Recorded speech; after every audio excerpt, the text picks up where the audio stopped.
Welcome students, my name is Piyush Gedam.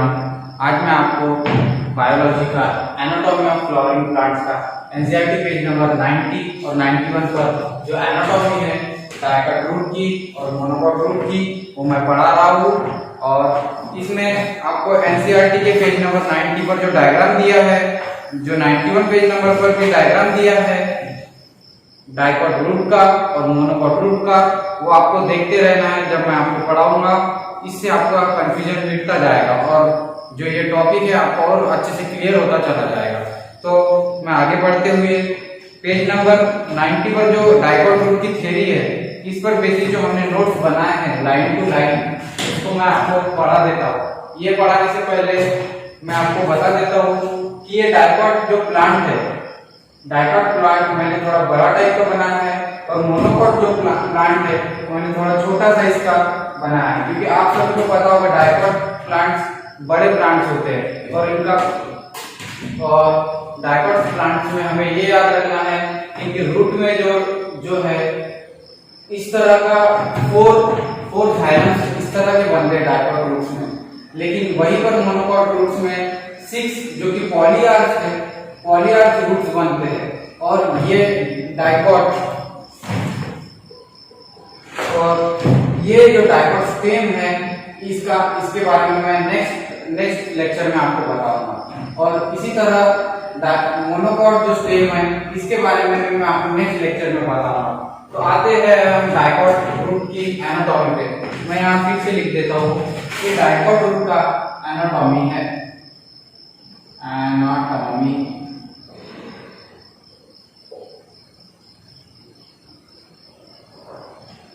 हमें dicot root की anatomy में हम सबसे पहले जानना है कि जाइलम जो है वो वाटर को सप्लाई करता है और फ्लोएम जो है वो फूड को सप्लाई करता है। आप अगर कंफ्यूज हो रहे हो तो फिर से एनसीईआरटी पेज नंबर 90 और 91 पर आइए, वहां पर इसकी थ्योरी अच्छे से दी है। जाइलम जो है वाटर को सप्लाई करता है और फ्लोएम जो है वो फूड को सप्लाई करता है।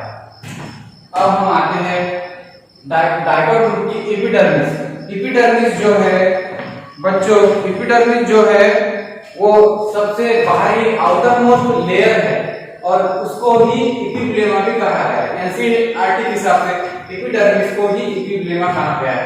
और वहीं से हमें याद रखना है कि रूट हेयर्स निकलते हैं।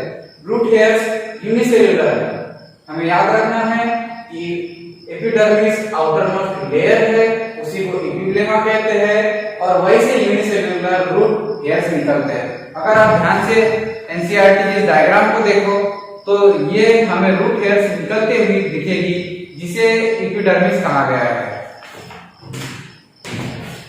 इसके बाद आता है कॉर्टेक्स।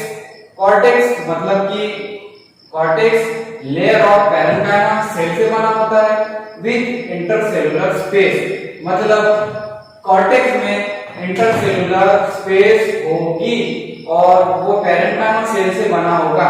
मतलब कि डिवाइड करने की और ग्रो होने की कैपेसिटी कॉर्टेक्स में रहती है, हमें इस बात को ध्यान रखना है। फिर इंटरसेलुलर स्पेस एनसीईआरटी ने तो शो नहीं किया है कि यहाँ से वाटर सप्लाई होता है, लेकिन इसमें से वाटर सप्लाई होने की स्पेस है। अब हमें आगे ध्यान देना है कि एंडोडर्मिस, कॉर्टेक्स के बाद जो आता है एंडोडर्मिस। हमें ये जो नाम है हमें अच्छे से लाइन टू लाइन याद रखना है। एपिडर्मिस के बाद आएगा कॉर्टेक्स, कॉर्टेक्स के बाद आएगा एंडोडर्मिस, एंडोडर्मिस के बाद आएगा पेरिसाइकल, पेरिसाइकल के बाद आएगा वस्कुलर बंडल, वस्कुलर बंडल के बाद आएगा टीथ। अब हम आते हैं एंडोडर्मिस पे। एंडोडर्मिस क्या है? तो एंडोडर्मिस डायकॉट रूट में काफी इंपॉर्टेंट पार्ट है, हमें काफी अच्छे से इस पर ध्यान देना है। डायकॉट एंडोडर्मिस जो है डायकॉट रूट में एंडोडर्मिस जो है वो single layer of barrel shape cell है। अब बैरल शेप सेल किस तरह के होते हैं तो मैं बता देता हूँ बच्चों। बैरल शेप सेल मतलब कि कुछ इस तरह के होते हैं।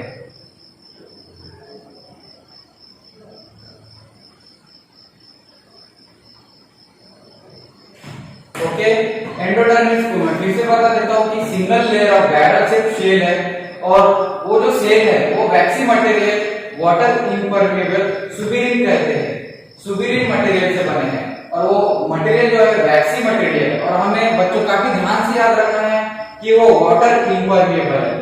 अब कॉर्टेक्स में तो इंटरसेल्युलर स्पेस दिया है, मतलब यहाँ से वाटर पास हो सकता है, लेकिन एंडोडर्मिस में वाटर इम्परमिएबल है, मतलब यहाँ से वाटर पास नहीं हो सकता। वो मटेरियल जो है, जो बैरल शेप सेल है, वो सुबेरिन से बने हैं और किस फॉर्म में है, तो in the form of Casparian strip, मतलब कि वो स्ट्रिप्स के फॉर्म में, कैस्पेरिन स्ट्रिप्स के फॉर्म में सुबेरिन सेल्स है। ओके, अगर कोई कंफ्यूजन हो तो मैं फिर से इसे एक्सप्लेन करता हूँ। कॉर्टेक्स के बाद आता है एंडोडर्मिस। एंडोडर्मिस जो है single layer of barrel shape cell है, जो कि वैक्सी मटेरियल सुबेरिन से बना है, जो वाटर इम्परमिएबल है, मतलब वाटर को पास होने नहीं देता, in the form of Casparian strips. और मैंने यहाँ लिख दिया है कि विदाउट इंटरसेल्युलर स्पेस, मतलब यहाँ पर किसी भी तरह का कोई स्पेस है ही नहीं, कहां पर, एंडोडर्मिस में। और हमें काफी ज्यादा इंपॉर्टेंट याद रखना है कि एंडोडर्मिस जो है डायकॉट में हार्ड होता है, हार्ड इन डायकॉट मैंने यहाँ लिख कर रखा है। आप भी बच्चों अगर इस तरह के हम नोट्स बनाकर रख लोगे बुक्स में, तो आपको एंड टाइम में रिवीजन करने दिक्कत नहीं जाएगी। आपको इन पॉइंट्स को बार बार पढ़ना है, इसी में से नीट में क्वेश्चन आएगा। और अगर आपको इस पर नोट्स लिखना हो 12th में, तो आप इन ही पॉइंट्स में से पॉइंट्स नोट्स बना सकते हैं। अब एंडोडर्मिस के बाद आता है पेरिसाइकल। पेरिसाइकल जो है एक तरह की लेयर है। अगर आपको पेरिसाइकल में कंफ्यूजन हो तो पेज नंबर 91 पर जो डायग्राम है, इस पर आप देख सकते हैं कि पेरिसाइकल की लेयर है। आप ये बच्चों 91 पेज नंबर पर ये डायग्राम ओपन करके देखते रहिए, जैसे जैसे मैं एक्सप्लेन करता हूँ आपको और अच्छे से ये क्लियर होता जाएगा। अब हम आते हैं फिर से पेरिसाइकल पर। पेरिसाइकल जो है थिक वॉल पेरेन्काइमा सेल बनी है। अब बच्चों आपको ये ध्यान रखना है कि अगर यहाँ पर पेरेन्काइमा सेल है, मतलब ये डिवाइड और ग्रो होने की कैपेसिटी रखती है। थिक वॉल है, मतलब कि यहाँ से जो है, जिस तरह एंडोडर्मिस है, एंडोडर्मिस के बाद में हार्ड सब्सटेंस बनना स्टार्ट होते हैं। और मैंने आपको बताया नहीं, यहीं से स्टील स्टार्ट होता है। मैंने लिख के रखा है all the tissues inside endodermis, endodermis से स्टील स्टार्ट होता है, मतलब कि स्टील एक टर्मिनोलॉजी दी गई है एनसीईआरटी में। स्टील मतलब ऐसा कुछ वर्ड नहीं है, स्टील एक टर्मिनोलॉजी है। यहाँ से एंडोडर्मिस, पेरिसाइकल, वास्कुलर बंडल और पीथ, ये सारी चीजें स्टील के अंदर में आती है। तो हम पेरिसाइकल में आते हैं। Pericycle thick walled parenchyma cell से बनी है और यही से क्या होती है, तो लैटरल रूट ग्रो होती है और vascular cambium during secondary growth में ग्रो होता है। तो हमें फिर से ध्यान रखना है, पेरिसाइकल से लैटरल रूट्स और vascular cambium during secondary growth grow होती है। अब हम आते हैं वास्कुलर बंडल। अगर बच्चों आपको वास्कुलर बंडल इस वर्ड में कंफ्यूजन हो, तो वास्कुलर बंडल का मतलब होता है कि xylem and phloem. Vascular bundle का मतलब होता है xylem and phloem. Vascular bundle xylem और फ्लोएम से बने होते हैं, लेकिन हमें यह ध्यान रखना है कि डायकॉट रूट में वास्कुलर बंडल के बीच में कंजक्टिव टिश्यू है। और सबसे इंपॉर्टेंट बात, डायकॉट रूट में वास्कुलर बंडल डिवाइड होते हैं, और जैसे ही वो डिवाइड होते हैं, इसीलिए vascular bundle open vascular bundle होते हैं। क्यों? For secondary growth in dicot only. मैंने लिख कर रखा है सिर्फ डायकॉट में ही वास्कुलर बंडल सेकेंडरी ग्रोथ के समय ग्रो होते हैं। मोनोकॉट रूट में ऐसा नहीं होता। इस पर आपको एमसीक्यूज आएगा, मैं लिख देता हूं।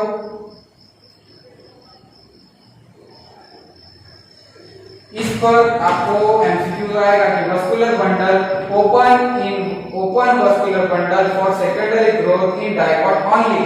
आपको क्वेश्चन आएगा कि vascular bundle is open in monocot और dicot, either in both and none of this. मैं लिख देता हूं, क्वेश्चन इस तरह का आएगा। Question open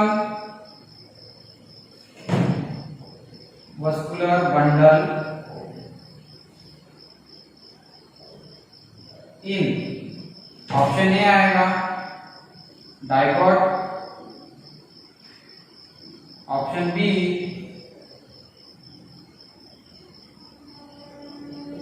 monocot, option C both, option D none of this.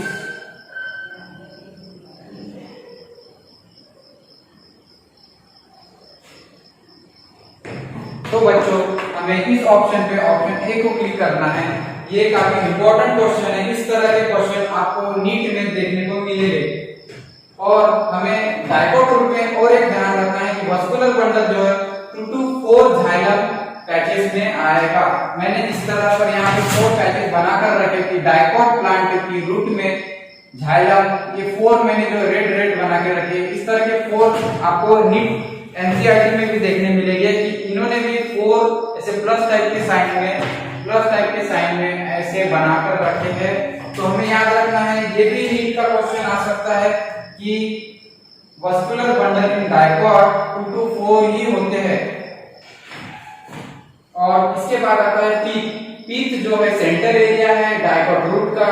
और अकॉर्डिंग टू एनसीईआरटी पीथ जो है स्मॉल एंड इनकॉन्स्पिशियस है, मतलब कि स्मॉल एंड इनकॉन्स्पिशियस मतलब छोटा सा, एकदम हल्का सा आपको दिखेगा, एकदम हल्का सा। आप ध्यान से अगर इस डायग्राम को देखो तो इसमें भी उन्होंने जो पीथ दिया है वो एकदम छोटा सा दिया हुआ है। अब हम आते हैं मोनोकॉट रूट पे। मोनोकॉट रूट पे जाने से पहले मैं आपको बता देता हूँ स्टील में क्या क्या आता है। स्टील यहाँ से स्टार्ट होता है, मैं यहाँ पर लिख देता हूँ। स्टील जो है एंडोडर्मिस से स्टार्ट होता है।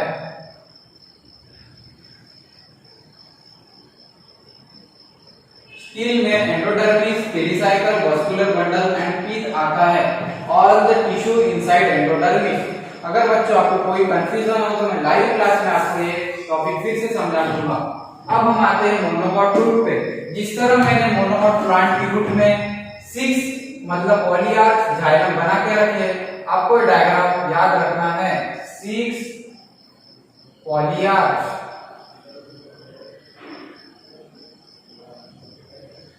ओके।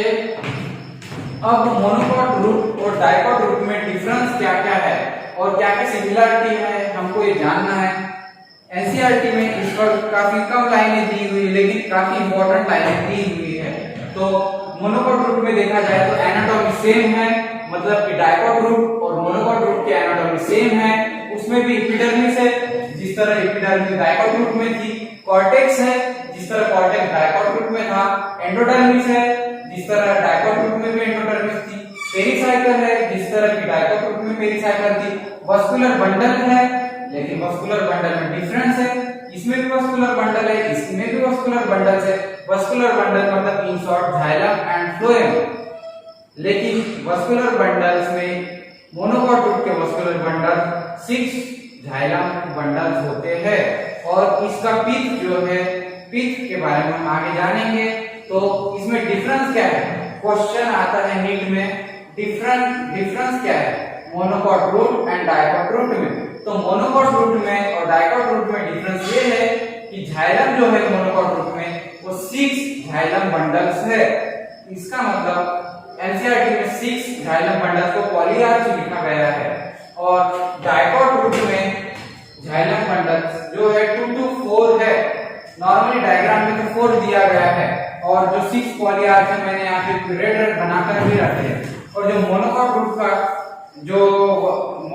रूट का जो पीथ है, वो पीथ जो है लार्ज एंड वेल डेवलप्ड है, मतलब कि बड़ा है और काफी अच्छे से दिखेगा आपको, डेवलप्ड है काफी अच्छे।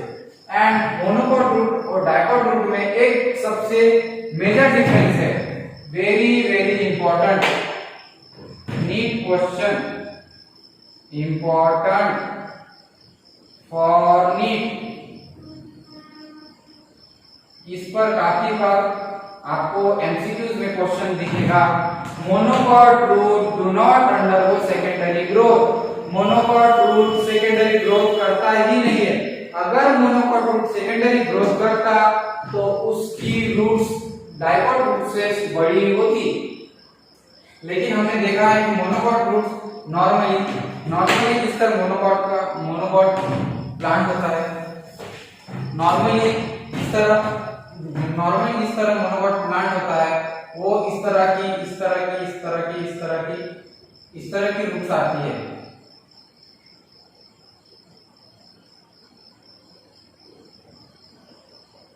ये मोनोकॉट रूट होगी। लेकिन वहीं पर डाइकॉट रूट जो होती है ये नीचे काफी बड़ी होती है और ये इस तरह की रूट्स को लेकर जाती है।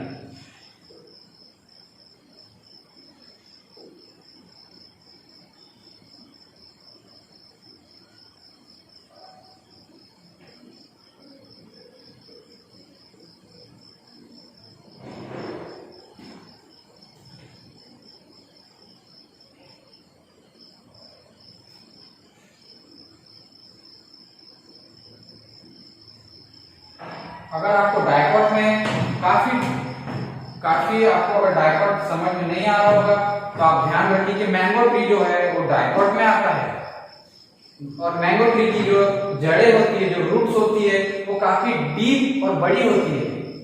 और मोनोकॉट एग्जांपल के लिए गेहूं का पेड़, गेहूं की आप रूट्स देखिए तो काफी छोटी होती है, तो कैसे डेवलप होगी, ये कॉमन सी बात है। और इस पर नीट में क्वेश्चन आता है monocot root do not undergo secondary growth. Secondary growth मतलब कि बड़ी होना। सेकेंडरी ग्रोथ पर एक बड़ा सा टॉपिक है जो कि मैं नेक्स्ट लेक्चर में आपको एक्सप्लेन कर दूंगा। वहीं पर dicot root undergo secondary growth, इसीलिए तो पेरिसाइकल जो है, पेरिसाइकल सेकेंडरी ग्रोथ के समय वस्कुलर कैम्बियम बनाता है और लैटरल रूट को ग्रो करता है। यहीं पर मेरा लेक्चर खत्म होता है। अगर आपको कोई कंफ्यूजन हो तो आप कमेंट कर सकते हैं। Thank you.